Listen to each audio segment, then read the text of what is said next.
What's up guys, today we are doing some embroidery on polos. I'll give you a price breakdown on how much I make and how much it costs. Stay tuned.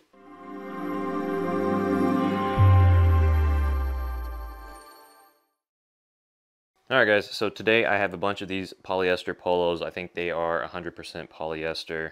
Yep, 100% polyester. So a bunch of different color polos to embroider on. So you already know the first thing I'm doing is pulling out my hoop master as well as my mighty hoops. I will only be using the Bravo today. I'm going to let the EMT 16X take a little bit of a break. There's not too many of these. I should be able to get them knocked out fairly quickly.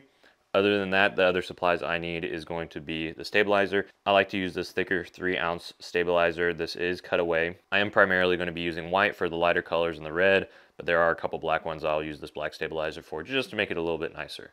The design we have today is going to be for 515 Motorsport. They are the ones getting these polos done, so of course the design is going to say 5115 Motorsport. We already have the 5.5-inch hoop selected. I do need to change the colors. I haven't gotten there yet. And for the tension, I'm going to keep it maybe about 12, maybe a little bit less because these are very thin. So I'll keep an eye on this ActiFeed chart, diagram, whatever you want to call it, as I'm stitching out to see, where it sits at. It's not a huge design. This is a complete fill with a satin border and then just satin stitching for the text. Obviously, we're at about 12,000 stitches, so not too bad. With that, we are good to go. Oh, I did mention, so I do need to change the colors here. It's very, very simple to do here on this machine. I have these colors as they are laid out on my machine and simply click them in the same order that they are down here. Hit apply, okay. It's not gonna update this picture unless I'm in the simplified user interface and I'm on the light OS. I know on the EMT16X, this does change color according to what colors you select up here. So that's kind of a nice feature, but I've kind of gotten used to this. With that, we are good to go and I'm gonna get you guys on the tripod and get everything hooped up. All right. So here we are, we're gonna get ready to get all these shirts hooped up. I'm gonna do the black shirts first, or the dark color shirts. That way I can use the black stabilizer and then put it away, and then I'll have the white stabilizer. I'm gonna show you guys the Mighty Hoop system, or the Hoop Master. This thing is phenomenal with saving time, and time of course saves you money. First thing you're gonna wanna do is take the bottom portion of your 5.5-inch hoop, put that on the bottom there, open up these tabs, and then place your stabilizer. Like I said, I am using 3-ounce cutaway stabilizer. I am going to be using 2 sheets because this is a bit of a more dense design and these polos are very thin, being 100% polyester. As for placement, what I'm going to show you here is in their instruction manual, they do have this chart. I went ahead and cut it out and taped it here, so obviously it's a lot easier to use. But essentially what you're going to do is, depending on the size of the garment and then whether it's a ladies or men's, they give you kind of a ballpark on where you want to position the shirt. So for these first two polos, they are both large for women's. So we're looking at C15. The letter is going to signify the collar, and then the number is going to signify the positioning for the hoop. First, we're going to do the hoop, and essentially to line it up, we are looking at this little hole right here. This is what we're going to aim for 15 here on the board. And once we get that there are 2 pins on the back side of that should just slide in and keep that in place. Now, typically you're gonna do this on the left chest. If you wanna do it on the right chest, they do have the numbers inverted, so it'll still be the 15 on this side. But once you have that, you're good to go with these. Next thing you're gonna wanna do is grab your garment, and on the collar here, like I said, we're looking for the letter C. It's gonna show you where you want to get that collar lined up. I am going to go ahead and drape this over. And this doesn't have buttons, but I'm gonna essentially imagine that the collar's right there. So I have this right at around C. Should be pretty square like that. And then easy enough, you throw the top hoop on. There are some channels that go into the nuts that are on the back. Throw that on and then click it. Because it's magnetic, it's gonna grab a hold of each other, pick up that bottom hoop, and then you can simply take it out. So this is why I love the Mighty Hoop system, as well, specifically the Mighty Hoop Station, because every time I do this shirt, it's going to be pretty accurate to where I am and where I need the shirt to be. So great system. Definitely check it out if you haven't already. It's going to save you a ton of time. Regardless, I'm going to get this onto the machine, get the next one hooped up, ready to go. With that, I'll take you guys with me. And then, like I said, at the end, I'll bring you guys along, do a total breakdown of cost, and see how much I made on this job alone.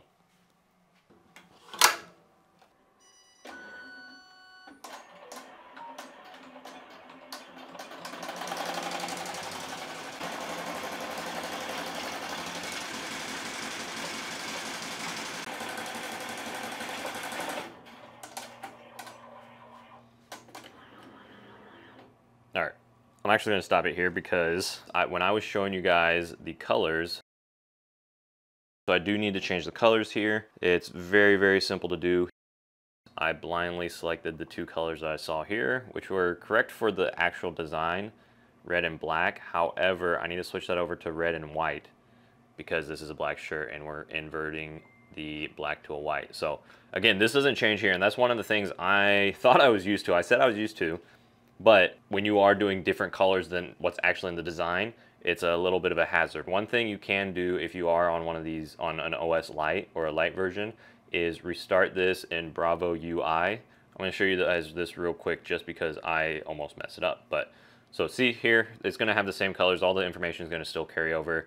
And see, when you go select the colors, it's going to tell you in this box here what color you need, and then you can select what color you want. So I have red and white, and as you've already seen there, it is red and white. So I typically like the advanced user interface just because it's going to typically have more information and you can kind of dial things up a little bit better. This is one thing I wish the Lite version did have, but if I am doing a lot of color changes that aren't fit with the actual design, I'll go ahead and switch to the simplified. So did just want to make a note of that. I'm going to put you guys back up here, propped up, and finish this one, and then this is still the first one. So thankfully I caught that, but I'm going to get this finished. I'll give you guys a new angle. How about over here? Like I said, I got about 4 more of these, so we're gonna get these knocked out real quick.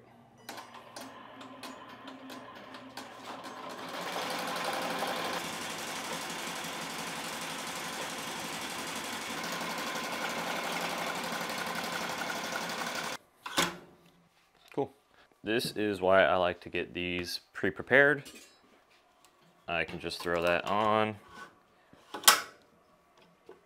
and make sure it's centered out, hit go. All right, so easy as that. I've got my second one going. This is a gray one, and I still have the white, red, and green ones to do. But now I have my hoop freed up. I can get the next one ready to go, so this one can embroider. I like to clean them all up at the end all together at the same time. If this was maybe a bigger order, I'd probably do them as I go to save a little bit of time. But with that being said, I'm gonna go ahead and get them all embroidered off camera. I'll bring you guys back when I clean everything up. All right, this is the last one. We are done with the embroidery part. We do still need to clean up the back, the stabilizer on the back, and I haven't cleaned up any of them yet. So I have the pile laying over here on the tables. I'm gonna get this over there, and then I'll show you what tools I use. So there we go, that's the last shirt. Like I said, time to clean up the stabilizer. I like to use a medium pair of scissors. This is great for cutting off the bulk of the stabilizer. Then I like using these two to kind of trim up pieces. These Fisker scissors, they're great. They are curved, if you can see right there. They're curved, so I like to use these to give the stabilizer a rounded corner so it's not so bad on the corners. And then these are my favorite go-to scissors for cutting off threads just because they're so sharp. These are typically my tools. Sometimes I'll use a lighter to get rid of the excess threads instead of these scissors, but because these are lighter garments, I don't want to burn through any of them, so I'm going to stick with the scissors. With that being said, I'm going to go ahead and set you guys up, then I'll go ahead and speed through these.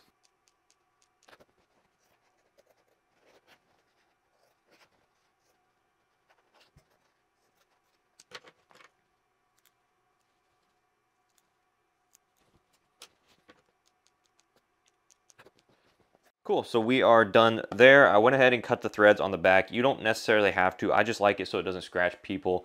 Honestly, if you go to some of these stores and you check embroidery work and see how a lot of big shops and companies do it, they usually don't cut it. So that's one thing, but I like to cut them. Then, like I said, this is perfectly easy to do. So it's just a rectangle to cut out. And then I just like to round the corners. I didn't cut all the threads from the front. So as I'm coming back through these, I'll go ahead and trim the threads off from the front here. And then I'll pretty much be done. I will get everything cleaned up. I'll show you guys all the numbers on how much cost I had into this plus how much time, and then at the end how much profit I'll be expecting from this. So give me a couple seconds here and I'll bring you guys back.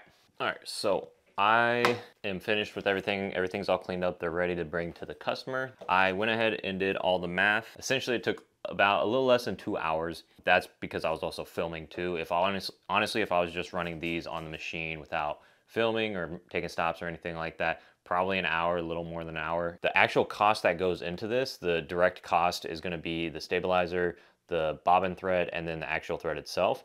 For the most part, that's really all that goes into it. I know there's going to be more overhead costs like electricity, you know, powering lights, powering the machines, all this stuff. I'm not going to include that because that's more of an indirect cost. If we're looking at a specific job, I just want to break down what goes into it. For me, I use 2 different types of stabilizer, black and white. The black stabilizer is 12 cents a piece. I used 4 of those. That is 48 cents. For the white stabilizer was 9 cents a piece, and I used 8 of those, I think, which is 72 cents. For the bobbin, I use Magna Glide thread. Those come in a box of 100. At the time that I purchased it, it was about $30 a box. If you can do the math real quick, 30 cents per bobbin essentially, of which I only used about 1.5. I didn't use the full second one, but I'll include it. So 60 cents there. Thread is gonna be the biggest cost, which really honestly isn't even that big. So I calculated it as if, say, if I bought a whole new spool for these, I used white, black, and red. Approximately they're about $9. I use Madeira thread. They're about $8.99 or so. 3 of those would be about $27. I obviously didn't have to buy the thread, and these spools of thread last so long for so many different projects that it's so negligible. But I did one tracking the thread. I did one without tracking the thread. With selling these, as for the profit side, there are 6 pieces that I did. I priced them out at $12 a piece. The customer provided these garments, so I didn't calculate any cost there. $72 is what I'm going to be making. If I add up all the supplies, including if I bought new thread spools, we would have made $42 in about 2 hours, which isn't bad. But again, a bulk of that is going to be from the thread itself. If I take the thread out, because that's just kind of a cost that just carries along and it's going to go to the next project and the next project, I only spent about $1.80 on stabilizer plus bobbin thread. That's so minuscule for honestly what you're doing. You're really only charging for your time because, like I said, the supplies, although you do have to buy it usually in bulk and it does cost a lot, it will last a long time. I'll probably do a lot more of these videos in the future of my cost breakdown or profit analysis, whatever, just because when I got into embroidery, I watched a ton of these videos and I learned a lot from people that were willing to be transparent. Hopefully I was able to educate you guys. Maybe you guys found this entertaining, hopefully learned something, but either way, I hope you guys have a great day. Take care.